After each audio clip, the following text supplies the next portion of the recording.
Hello and welcome to my channel Archi Ghosh and this is your top mentor doctor Chinmay Ghosh. लास्ट दो videos में आपने boron family में यहां तक देख लिया था कि किस प्रकार से बोरॉन और एल्यूमिनियम के जो हैलाइड्स हैं वो अपने ऑक्टेट पूरा करने के लिए क्या क्या करते हैं। आज के इस वीडियो में हम लोग देखेंगे कि वो जो हैलाइड्स बनते हैं उनकी हाइड्रोलिसिस और उनके केमिकल प्रॉपर्टीज में क्या क्या होंगी। ठीक है, जो बच्चे मेरे चैनल पर नए हैं वो इस चैनल को सब्सक्राइब कर लीजिए। ऐसे ही video line to line NCERT inorganic chemistry strong करने के लिए आप इस चैनल पर बने रहिए। चलिए स्टार्ट करते हैं। हाइड्रोलिसिस ऑफ ट्राईहैलाइड्स देखें तो बोरॉन ट्राईफ्लोराइड का पानी के साथ पार्शियल हाइड्रोलिसिस होती है। ओनली फ्यू मॉलिक्यूल्स, कुछ ही मॉलिक्यूल्स इसके साथ रिएक्ट करते हैं। मतलब बोरॉन ट्राईफ्लोराइड आसानी के साथ पानी के साथ रिएक्ट नहीं करता साफ सुथरा भाषा में। जबकि उसी बोरॉन के दूसरे हैलाइड्स क्लोरीन के साथ, ब्रोमीन के साथ, आयोडीन के साथ जो बने हुए हैलाइड्स हैं जैसे BCl3, BBr3 और Bi3 पानी के साथ कंप्लीट हाइड्रोलिसिस में भाग लेते हैं। इनके सारे मॉलिक्यूल्स पानी के साथ अच्छे से रिएक्ट कर लेते हैं। तो बोरॉन ट्राईफ्लोराइड पानी के साथ पार्शियल हाइड्रोलिसिस में भाग लेता है, जबकि बोरॉन ट्राईक्लोराइड, बोरॉन ट्राईब्रोमाइड और बोरॉन ट्राईआयोडाइड पानी के साथ कंप्लीट हाइड्रोलिसिस करते हैं। आगे देखते हैं बोरॉन ट्राईक्लोराइड, बोरॉन ट्राईब्रोमाइड, बोरॉन ट्राईआयोडाइड पानी के साथ जब कंप्लीट हाइड्रोलिसिस करते हैं तो क्या देते हैं। कंप्लीट हाइड्रोलिसिस करवाने पर ये हाइड्रोक्साइड्स बनाते हैं। देखिए BOH thrice, BOH thrice, BOH thrice, चाहे वो BCl3 हो, BBr3 हो, Bi3 हो। और साथ में हैलोजन एसिड्स बनाते हैं जैसे HCl, HBr और HI। जैसे BCl3 है तो HCl, BBr3 है तो HBr और Bi3 है तो HI बन रहा है। ठीक है, यहां पर ध्यान रखें Bi3 जो है वो पानी के साथ रिएक्ट करके BOH थ्राइस तो बनाता है, और ये BOH thrice, BOH thrice, BOH thrice चाहे वो BBr3 का हो, BCl3 का हो, इसको हम H3BO3 के फॉर्म में दिखा सकते हैं। ठीक है, H3BO3 भी लिख सकते हैं। अब आप BF3 को वाटर के साथ रिएक्ट करेंगे तो क्या बनता है, जिसमें पार्शियल हाइड्रोलिसिस हो रहा था। मैंने आपको कहा था कि BF3 पार्शियल हाइड्रोलिसिस करता है। तो ये पार्शियल हाइड्रोलिसिस के बाद किस तरह का रिएक्शन देता है उसको अपन लोग थोड़ा सा देख लेते हैं। यहां पर BF3 वाटर के साथ BOH4 नेगेटिव देता है और साथ में HF हाइड्रोजन फ्लोराइड और BF4 नेगेटिव बनाता है। वहीं AlCl3 एल्यूमिनियम क्लोराइड पानी के साथ AlH2O6 3 पॉजिटिव बनाता है, जिसमें एल्यूमिनियम का हाइब्रिडाइजेशन sp3d2 हो जाता है, क्योंकि एल्यूमिनियम पास d ऑर्बिटल वेकेंट रहता है। यहां पर बोरॉन की कोवैलेंसी आपको देखने को मिल रही है 4, जबकि एल्यूमिनियम की कोवैलेंसी आपको देखने को मिल रही है 6, क्योंकि एल्यूमिनियम में d ऑर्बिटल प्रेजेंट है। चलिए इसका एक स्क्रीनशॉट ले लीजिए और नोट्स बना लीजिएगा, हो गया होगा। आगे चलते हैं बच्चों। यहां पर आगे रिएक्शन एयर के साथ देखने को मिलेगा, रिएक्शन विद एयर और ऑक्सीजन। बोरॉन क्रिस्टलाइन फॉर्म में अनरिएक्टिव होता है, लेकिन क्रिस्टलाइन फॉर्म को छोड़कर अगर बोरॉन अमॉर्फस फॉर्म में हो तो वो ऑक्सीजन के साथ रिएक्ट करके B2O3 बना लेता है। तो ध्यान रखें, बोरॉन क्रिस्टलाइन फॉर्म में अनरिएक्टिव है लेकिन अमॉर्फस फॉर्म में B2O3 बनाता है। वहीं एल्यूमिनियम को अगर लें तो एल्यूमिनियम के सरफेस के ऊपर ऑक्साइड की थिन लेयर बनने के कारण ये मेटल को आगे दूसरे पदार्थों के अटैक से बचाता है। कौन? ऑक्सीजन। ऑक्सीजन एल्यूमिनियम की सतह पर एक पतला सा लेयर चढ़ा देता है, जिससे आगे एल्यूमिनियम के ऊपर दूसरे पदार्थों का अटैक कम हो जाता है और इसीलिए एल्यूमिनियम पैसिव हो जाता है, मतलब नॉन रिएक्टिव। इसका मतलब अमॉर्फस अगर बोरॉन है, अमॉर्फस अगर बोरॉन है तो ऑक्सीजन के साथ B2O3 बना सकता है। एल्यूमिनियम अगर अमॉर्फस है, ठीक है, तो वो एयर के साथ Al2O3 बना सकता है। ठीक, यहां पर देखिए एल्यूमिनियम ऑक्सीजन के साथ Al2O3, गैलियम ऑक्सीजन के साथ Ga2O3, इंडियम ऑक्सीजन के साथ In2O3, थेलियम ऑक्सीजन के साथ Tl2O3 बनाता है। ठीक है, अब आप देखिएगा, अब आप देखिए यहां पर बातें क्या लिखी हुई है। एलिमेंट सॉलिड फॉर्म में ऑक्सीजन के साथ, ऑक्सीजन क्या कौन सी फॉर्म में? गैसियस फॉर्म में। हीट करोगे तो E2O3 ट्राईऑक्साइड्स बना रहा है जो सॉलिड होगा। वहीं इसी फैमिली के एलिमेंट्स नाइट्रोजन के साथ नाइट्राइड, ये नाइट्रोजन के कंपाउंड्स बनाते हैं जो कि हम नाइट्राइड्स के रूप में देखते हैं। With die nitrogen at high temperature they form nitrides. ठीक है, ये छोटी छोटी बातें हैं, हालांकि इन पर एक नजर घुमा लेना एनसीईआरटी के थ्रू बहुत इंपॉर्टेंट होता है, इसीलिए मैंने सारे नोट्स लिखे हैं। तो क्या समझ में आया, बोरॉन क्रिस्टलाइन फॉर्म में अनरिएक्टिव, लेकिन अमॉर्फस फॉर्म में ये B2O3 बनाता है। वहीं एल्यूमिनियम, गैलियम, थेलियम भी ट्राईऑक्साइड्स बनाते हैं।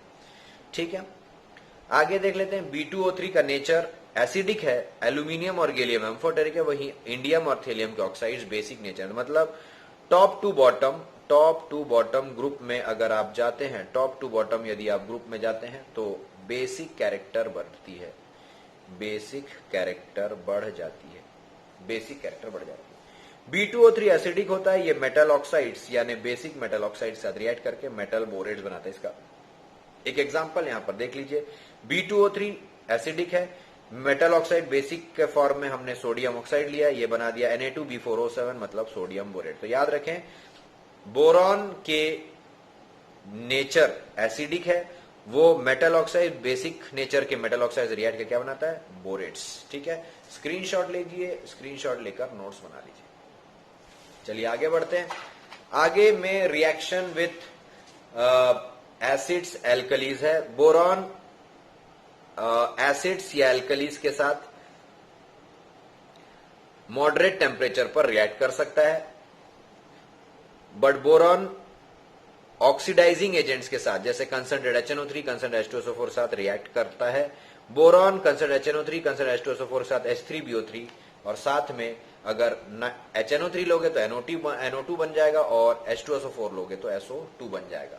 तो मैं यहां कहने का मतलब यह है कि बोरॉन एसिड से एल्कलीज के साथ रिएक्ट नहीं करेगा।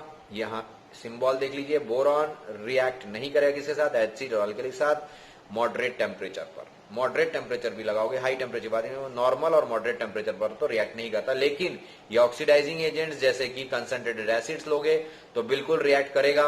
जैसे HNO3 लोगे तो भी H3BO3 बनाएगा, H2SO4 लोगे तो भी H3BO3 बनाएगा, और साथ में NO2 या SO2 डिपेंडिंग ऑन HNO3 लिया है कि H2SO4 लिया है। आगे एल्यूमिनियम रिएक्ट्स विद एसिड और बेस। मैंने कहा था बोरॉन जो है एसिड्स और बेस का रिएक्ट नहीं कर रहा, लेकिन वहीं एल्यूमिनियम, इसीलिए मैंने इसको बॉक्स में लिखा, एल्यूमिनियम एसिड्स और बेस के साथ रिएक्ट कर रहा है। एल्यूमिनियम HCl के साथ रिएक्ट करके AlCl3 बनाता है। इस फॉर्म में, आयनिक फॉर्म में अगर इसको तोड़ के दिखाएं तो Al3 पॉजिटिव 6Cl नेगेटिव, जिसको मैं एक साथ लिखूं तो 2AlCl3, और साथ में हाइड्रोजन गैस रिलीज कर रहा है। ये एसिडिक नेचर के लिए आपका एल्यूमिनियम का रिएक्शन, एल्यूमिनियम एसिड के साथ रिएक्ट करके AlCl3 बना रहा है। वहीं एल्यूमिनियम बेस के साथ है ना एक्वस मीडियम में रिएक्ट करता है और सोडियम टेट्राहाइड्रोक्सो एल्यूमिनेट 3 कॉम्प्लेक्स बनाता है, 2NaAlOH4 नेगेटिव। ये कॉम्प्लेक्स बना सोडियम टेट्राहाइड्रोक्सो एल्यूमिनेट 3, और साथ में ये भी हाइड्रोजन गैस रिलीज करता है। तो एल्यूमिनियम एम्फोटेरिक है, एसिड और बेस दोनों के साथ रिएक्ट कर ले रहा है। कंसंट्रेटेड HNO3 एल्यूमिनियम को ऑक्सीडाइज करके Al2O3 में कन्वर्ट कर देता है, और क्योंकि ये बढ़िया ऑक्सीडाइजिंग एजेंट है, ये एल्यूमिनियम इसके बाद पैसिव हो जाता है। इसीलिए पैसिव हो जाता है क्योंकि कंसंट्रेट HNO3 एल्यूमिनियम की सतह पर प्रोटेक्टिव ऑक्साइड लेयर बना देता है। तो आपको ध्यान में रखना होगा, कंसंट्रेटेड HNO3 एल्यूमिनियम को ऑक्सीडाइज करके Al2O3 बना देगा, और उसके बाद अब Al2O3 जो बना, इसकी एल्यूमिनियम की सतह पर ऑक्सीजन 3 दिख रहा है आपको, ये पूरा एक लेयर एल्यूमिनियम पर चढ़ा देगा, इस तरह से ऑक्साइड लेयर चढ़ा देगा, Al2O3 ऐसे दिखने लगेगा, और एल्यूमिनियम पर अब दूसरी पदार्थों का अटैक रुक जाएगा क्योंकि ऑक्सीजन की परत चढ़ी हुई है। तो इस तरह से एल्यूमिनियम जो है वो पैसिव हो जाता है। ठीक है, एक बार इनका फोटो ले लीजिए, स्क्रीनशॉट ले लीजिए। चलिए आगे बढ़ते हैं। रिएक्शन विथ हैलोजेंस बात करते हैं फटाफट। इस ग्रुप के एलिमेंट्स हैलोजन के साथ रिएक्ट करके ट्राइहेलाइड्स बनाते हैं। यहाँ X fluorine, chlorine, bromine, iodine है। एलिमेंट्स जो E के फॉर्म में मैंने लिखा हुआ है, ये हैलोजेंस के साथ रिएक्ट करके ट्राइहेलाइड्स बनाते हैं, एक्सेप्ट TlI3, क्योंकि थेलियम जो है वो +1 में स्टेबल है, जबकि यहां पर थेलियम +3 दिख रहा है तो वो अनस्टेबल होता है। तो थेलियम का आयोडाइड जो है वो अनस्टेबल है। आप अगर देखेंगे तो यहां थेलियम की जो आयोडाइड बन रही है ये अनस्टेबल है, और इस तरह से TlI3 को आप अनस्टेबल फॉर्म में एग्जिस्ट नहीं करवा सकते।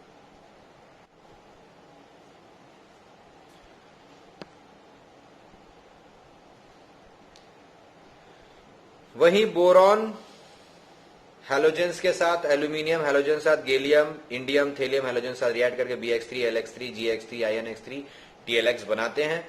आइए आगे चलते हैं वाटर के साथ reaction. Boron aluminium gallium indium thallium water चाहे वो कोल्ड हो हॉट हो रिएक्ट नहीं करते। एल्यूमिनियम हॉट वाटर के साथ रिएक्ट करके Al2O3 और हाइड्रोजन रिलीज करता है और एल्यूमिनियम पैसिव हो जाता है क्योंकि एल्यूमिनियम सतह पर ऑक्सीजन की परत चढ़ गई है। तो इस तरह से आपको ध्यान में रखना होगा एल्यूमिनियम और बोरॉन के रिएक्शंस। चलिए स्क्रीनशॉट ले लीजिए, आगे बढ़ते हैं। आगे है anomalous behaviour of boron. Boron anomalous behaviour क्यों दिखाता है? साइज छोटी है, absence of vacant d orbital के कारण। यहां पर बने हुए MOH4 नेगेटिव यानी इस परिवार के जो टेट्रा हाइड्रोक्साइड्स बनते हैं वो टेट्राहेड्रल फॉर्म है और यहां पर जो MH2O6 टाइम्स 3 पॉजिटिव टाइप के आयॉन्स बनते हैं वो एक्सेप्ट बोरॉन, क्योंकि बोरॉन नहीं बना सकता। क्यों नहीं बना सकता? बोरॉन इसलिए नहीं बना सकता क्योंकि बोरॉन में डी ऑर्बिटल एब्सेंट है। तो MH2O6 3 पॉजिटिव बोरॉन को छोड़कर सही बनाते हैं और वैक्वस मीडियम में एग्जिस्ट करते हैं और ये ऑक्टाहेड्रल कॉम्प्लेक्सेस के फॉर्म में देखे जाते हैं। बोरॉन जो है वो इलेक्ट्रॉन डेफिशिएंट है, लुईस एसिड की तरह बिहेव करता है। लुईस बेस जैसे अमोनिया के इलेक्ट्रॉन पेयर क्या करता है? एक्सेप्ट करता है और अपने ऑक्टेट को पूरा कर लेता है।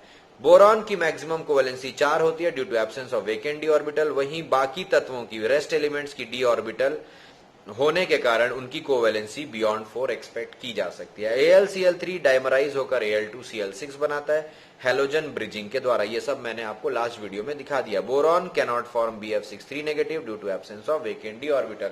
बोरॉन BF63 नेगेटिव आयन नहीं बना सकता क्योंकि वेकेंट डी ऑर्बिटल नहीं होती उसमें। चलिए स्क्रीनशॉट लेकर नोट्स बनाइए। चलिए इंपॉर्टेंट कंपाउंड्स की ओर आ रहे हैं। इंपॉर्टेंट कंपाउंड्स ऑफ बोरॉन से चालू कर रहे हैं। पहला जो इंपॉर्टेंट कंपाउंड ऑफ बोरॉन आपके सामने दिख रहा है वो है बोरैक्स। बोरैक्स पहला इंपॉर्टेंट कंपाउंड आज डिस्कशन करेंगे। ये एक व्हाइट क्रिस्टलाइन सॉलिड है, देख पा रहे होगे। बोरैक्स एक व्हाइट क्रिस्टलाइन सॉलिड है। इसका फॉर्मूला है Na2B4O5 OH4 टाइम्स, ब्रैकेट बंद और बाहर में 8 मोल्स ऑफ H2O। वैसे अगर इसको पूरा एक साथ लिखें तो ऐसा दिखेगा Na2B4O7.10H2O।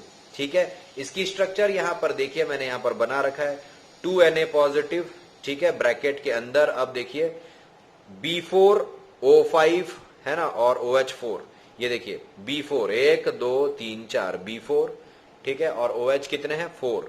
तो पहला OH, दूसरा OH, तीसरा OH और चौथा OH, ठीक है, ये 4 OH आ गए। और हमारे पास देखिए ऑक्सीजन B4O5 है, तो पहला दूसरा तीसरा चौथा ऑक्सीजन और ये ब्रिज के टाइप का ये ऑक्सीजन यहां पर एक और है। तो Na2B4O देख रो कितने 5 है और OH4, तो Na2B4O5 OH4 टाइम्स और ब्रैकेट के बाहर ये वाटर ऑफ क्रिस्टलाइजेशन है, 8 यूनिट वाटर ऑफ क्रिस्टलाइजेशन। तो इसमें टेट्रा न्यूक्लियर यूनिट्स होती है। B4O5 OH4 2 नेगेटिव की टेट्रा न्यूक्लियर यूनिट्स होती है। अब देखिए ये क्वेश्चन आने का चांसेस है कि बोरैक्स में क्या देखने को मिलता है। तो बोरैक्स में tetra nuclear units of B4O5 OH4 2 negative ions देखने को मिलता है। ये वाला पार्ट आपको लगा के आना है। B4O5 OH4 2 नेगेटिव, कैसे 2 नेगेटिव? Na पॉजिटिव है तो ये 2 Na के लिए 2 पॉजिटिव और इसके लिए 2 नेगेटिव, तो 2 नेगेटिव आयॉन्स ये बने। It contains 8 units of water of crystallization. ये देखिए इसमें 8 वाटर ऑफ क्रिस्टलाइजेशन के यूनिट्स हैं।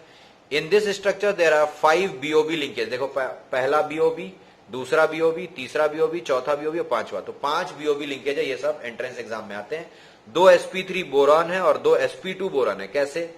ये वाला बोरॉन और ये वाला बोरॉन sp3 है और ये वाला बोरॉन और ये वाला बोरॉन sp2 है। कैसे? आप गिन के देखो, इसमें 3 सिग्मा 1 2 3 तो sp2 है, जबकि इस वाले बोरॉन में 4 सिग्मा है, 1 2 3 4 सिग्मा, इसीलिए sp3। तो इसमें 2 बोरॉन sp3 वाले और 2 बोरॉन sp2 वाले हैं। ठीक है, अब आप रिएक्शन देख लीजिए। Na2B4O7 10H2O के साथ गर्म किए जाने पर Na2B4O7 प्लस 10H2O बनाता है।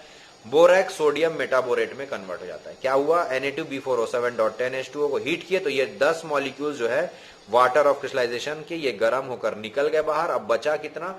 Na2B4O7 ही बचा। इसको अब क्या बोलेंगे? सोडियम मेटाबोरेट बोलेंगे। Na2B4O7 HCl के साथ रिएक्ट करके H2B4O7 बनाता है, साथ में NaCl। क्या हुआ देखिए, Na2B4O7 HCl के साथ रिएक्ट करके H2B4O7। देखिए अगर मैं यहां से इसको 2 कर दूं तो ये 2NaCl बैलेंस हो जाएगा। तो 2Na और 2Cl निकाल दो और बाकी सबको जोड़ दो, H2B4O7, तो इसको बोलेंगे टेट्राबोरिक एसिड, टेट्राबोरिक एसिड बनाया। तो गर्म करने पर इसके वाटर ऑफ क्रिस्टलाइजेशन निकल गया, HCl के साथ रिएक्ट करने पर ये बोरिक एसिड में कन्वर्ट हो गया। अब ये जो टेट्राबोरिक एसिड है इसको अगर आप पानी में डालोगे तो H3BO3 बन जाएगा, ये है एसिड, ये एक प्रकार का एसिड बन जाएगा, ठीक है। और H3BO3 को फिर आप हीट करोगे तो HB2O3 यानी बोरिक ऑक्साइड बनेगा, जिसको आप बोरिक एनहाइड्राइड भी बोल सकते हो। तो ये 4 रिएक्शंस इसीलिए मैंने लिखा है, इंपॉर्टेंट है। तो हीट करने पर, एसिड के साथ रिएक्ट करने पर, वाटर के साथ रिएक्ट करने पर और टेम्परेचर बढ़ा दोगे तो फाइनली ये B2O3 जो है ये सिंदूर यानी बोरैक्स के रूप में यूज होता है। तो इसीलिए मैंने वाह इंपॉर्टेंट कंपाउंड बन गया हमारे लिए सिंदूर, जो कि यूज होता है घर घर में। तो यहां तक ये 4 रिएक्शंस तो आप बिल्कुल अच्छे से याद कर लीजिए और इसका पूरा एक फोटोग्राफ लेकर कंप्लीट कर लीजिए, इसका भी स्क्रीनशॉट, ठीक है। चलिए यहां तक आज इस वीडियो में कंप्लीट कर लीजिए, बाकी नेक्स्ट वीडियो में बोरॉन फैमिली हम लोग पूरी कंप्लीट करने के पास आ जाएंगे। होप सो ये वीडियोस आपको बहुत इंपॉर्टेंट चीजों को सिखाने में मदद कर रही होगी। आपको अच्छा लग रहा होगा, दोस्तों के साथ शेयर करिए, इसका नोट्स बनाइए। पूरा हिंदी एक्सप्लेनेशन है, NCERT लाइन टू लाइन है और आगे इसको बार बार रिवाइज करेंगे तो चैप्टर अच्छा स्ट्रांग हो जाएगा। Thank you so much for watching this video. Please share, like and subscribe as much as possible. Share with your friends. Thank you.